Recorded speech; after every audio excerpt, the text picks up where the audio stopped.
GSL.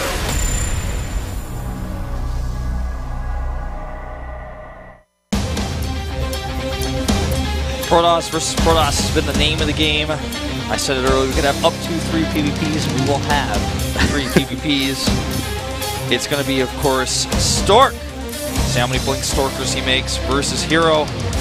CJ Antis. Samsung versus CJ here. Yeah, many Terran tears were shed today.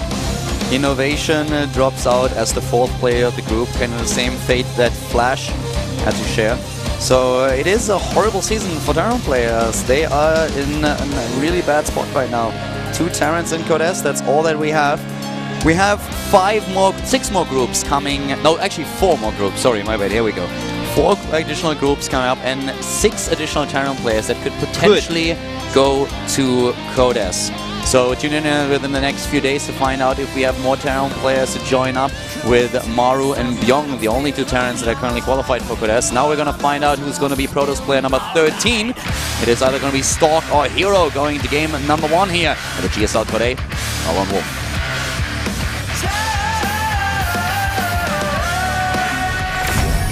Stork versus Hero. Heavy rain, map number 1, and to the top of the map we have Stork for Samsung Galaxy. Over 600 APM there for a moment. This guy really spams it out at the beginning. And he's going up against the player who took down Innovation. To the bottom of the map, it is Sejantus Hero. Victorious with a 2-1 against the Terran player, Team Mesa. Really like how he got his hair done today. Just want to say that. This is the kind of thing I would say, but I mean, I watched a lot of this guy's matches, and today's hair looks exceptionally good. Just putting it out there. I take your word for that. Yeah, it's just it's the way that it's layered. But the thing is, like, if we're talking about girls, you can ask me about their hair, and if it looks good, I can probably give you an honest answer. If we're talking about guys, I'm not really all that interested, so I depend on your assessment. Yeah, I just want to find out how handsome they are, and today he's quite handsome with that hair. Look at Stork's APM. He's like always bordering 600. How does he do it? He's just, I hope he doesn't hurt his fingers. 1-2, 1-2, 1-2, 1-2, 1-2, 1-3, 1-2, but still, 1, you can't 2, just 3, do 1. you can't. You have to do it like much faster than you just said it, because that was sounded like an APM about like. Okay, 80. I can click faster than I can speak the numbers. Like, I know. So it's like really fast. That's all I'm saying. It's like spam it, baby. Oh yeah. Yeah. Spam it like you mean it. You know APM spam? Like every time I upload an APM video, every single time people in the comments on YouTube are always going about why do they spam in the early game? And we talked about this just last week, but I'm going to throw it out once again. So what players kind of want to do there is they want to go to the speed that they need in a fight. Like, of course, in the beginning, you don't need 300 APM. You're going to be fine with like 20 at the really early game. But if you really only make the necessary clicks. But at the same time, it's very difficult for players, or at least that's the argument, to just adjust to the APM, to be on like 20 minutes when there's nothing happening, or 0 when there's absolutely nothing going on for a few seconds, and then next time when you have the fight that actually happens, you can need to go up to like 300, 400 depending on what exactly you do. So players just try to maintain a constant level of fast APM to make sure that when a fight happens, they don't have to make these jumps, and they will just be fast enough that everything just flows. It became like a thing that the best players did that at the beginning of StarCraft 1 even, and then suddenly these programs and third-party tools came out to people who just played, like, you know, on the ladder, people played on Icy Cup, and even on, like, God, what's the name of the PG Tour? There were these tools where, like, you could get an alert of how your APM was, or you could look at your replay and see your average APM when you shared that with your friends and stuff, and so people would spam because they want to get their score up, but then that would also help them improve as players as well. Build's really similar here, the difference being that we have Hero adding 2 gateways, so he has a few extra stalkers to produce, whereas it looks like Stork is, as far as I can tell, sticking with the 1. No, we have 2 gates for both. Okay. I was about to say the resources are almost exactly the same for that difference. Yeah, both of them added the 2nd gate, and also now the Twilight Council, of course, so very similar builds as you can see here. Where's his 2nd gateway? Did I miss it? Is it just like next to his... Oh, am I crazy? Did he only get 1? I could have sworn that I saw double production. I mean, we have the 2 here for Hero. Maybe I was mistaken. Like, would like to get a shot at the main base. I saw one there. Yeah, I need to see like right to the right of that gateway to see if it's actually there. This is actually driving me crazy I now. might like, be I have to mistaken. know. I might, that there's no. I might be mistaken. Maybe I only had one. I could have sworn I saw 2 for him as well. But maybe I was wrong. Yeah, he's adding 2 now. There's no way he could have 3. Yeah, So you're right. So we have only 1 for him so far. My bad. it's all right. There we go. Can And be confusing sometimes. And this is like Blink versus Blink on the most even scale. yeah, look at those 2 positions. The proxy pylons at exactly the same spot. I like the location actually a lot more though for Hero. For Hero, his Yeah. pylon's actually closer. The pylon for Stork is like, I'm like, well, that's not going to be scouted, but that's also not even close. Exactly. That's roughly the same distance from your main base. And there's also another At least probe by air. moving across, so he's going to want to get more pylons down there. Yeah, Stork account is already better for Hero. And we just swapped in another round, so currently Stork trying to be active on the map there. Those 2 pylons to the top right. Most Still likely, maybe smile. one player will just decide to defend. And I think that player actually is going to end up being Hero here. This is like one of those memes on the internet. Like I just want every time it's like Stork is the one who attacks, Stork is the one who like makes the dark shrine in plain sight. I just want to hashtag just Stork things. It's like Stork proxies in the most obvious location. Hashtag just Stork things. Oh, we have another proxy pylon now for Hero right on the outside at the potential natural of his opponent. So he has really a lot of warp in potential there. He could also just later warp in a couple of... If he's really the defender, which I could see happening, then we could just warp in a couple of zealots and send them into the mineral line. Yeah, I think that is actually what we're going to see in just a moment. He actually gets a Nexus 2. Stork. Blink Storkers. Stork has the better Stork account by now. He really used those 3 gateways. He has 10 versus 7. Yeah, the mystery is solved, by the way. I just finally got to see the shot like 100% to my eyes in front of me. There's only 3 gateways. Yeah. No more mystery. Yeah, that's the problem that we currently have. We do not have an observer PC in the game, so we are relying on the same information that you have on screen. We cannot double check anything. Yeah, so just keep that in mind.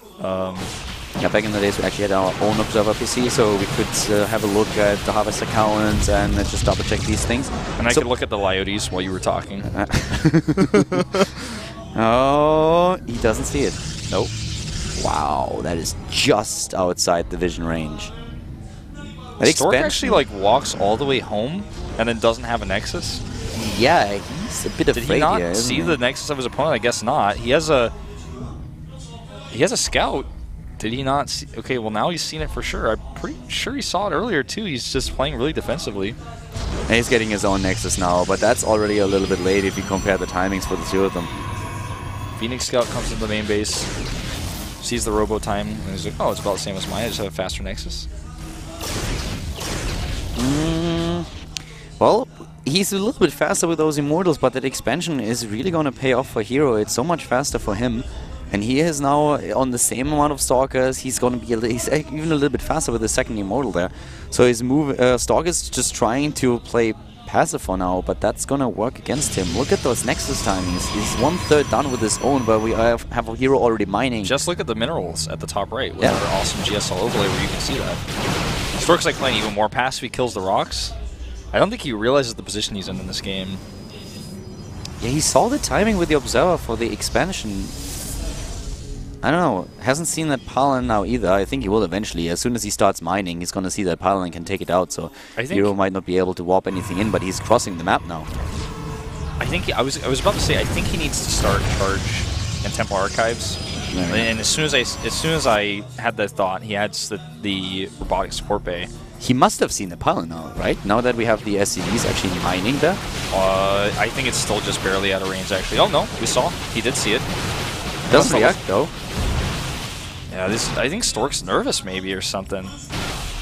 Okay, now he attacks it. This is a good position. Though he's on the high ground, he can start picking off these stalkers.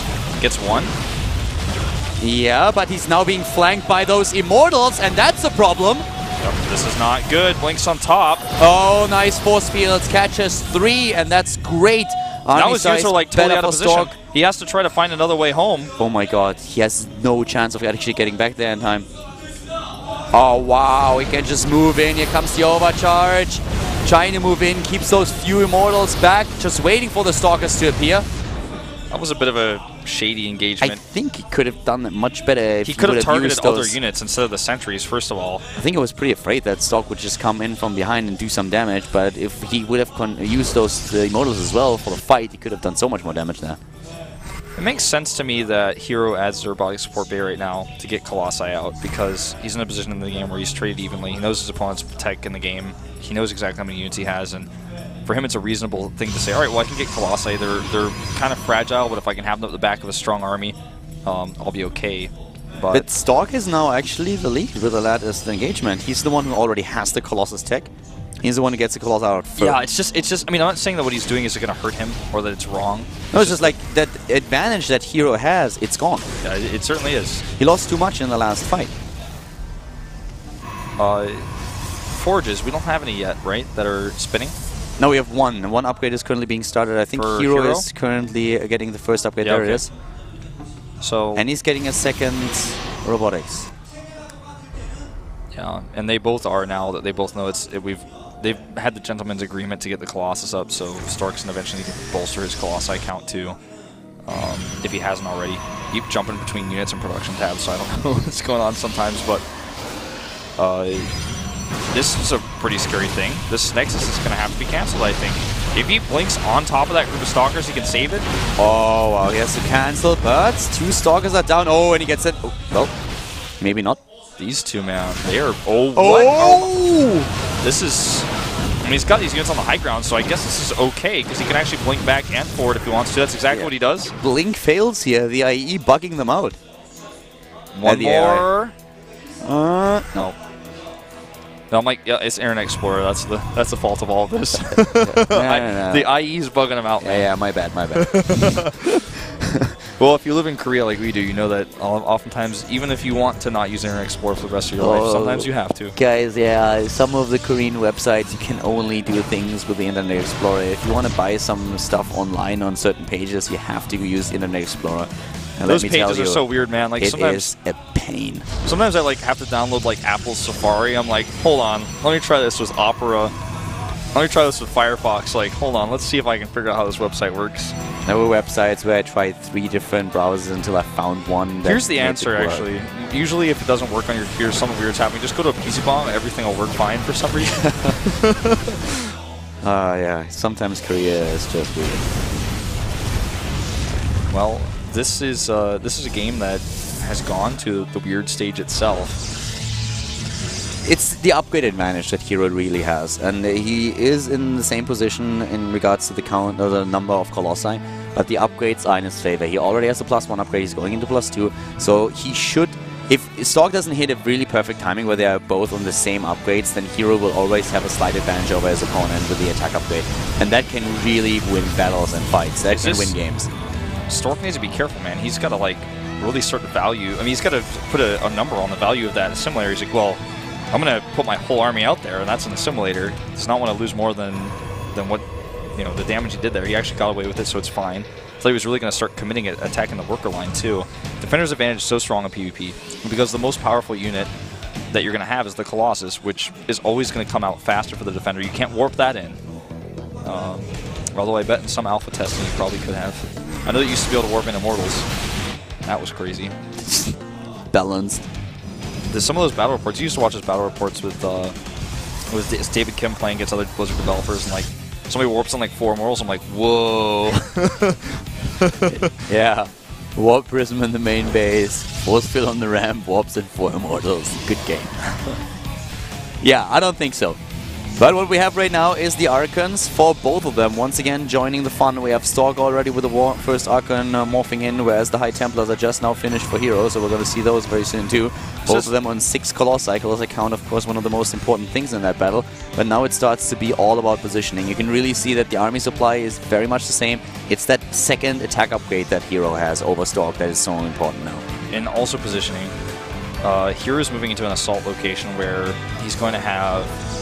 If he comes in at that assimilator, the same kind of angle that we saw from Stork when he was poking earlier, the Colossus count basically the same between these two. I can't believe he would commit to an engagement here, though, without those 2 Immortals that are coming, without the charge upgrade. He wants to go with the upgrade advantage, though, and he has one Colossus over here dying for free. Wow, completely out of position, and here come those time warps, and everything is clustered up. Now it's time for those Immortals to maybe show something here.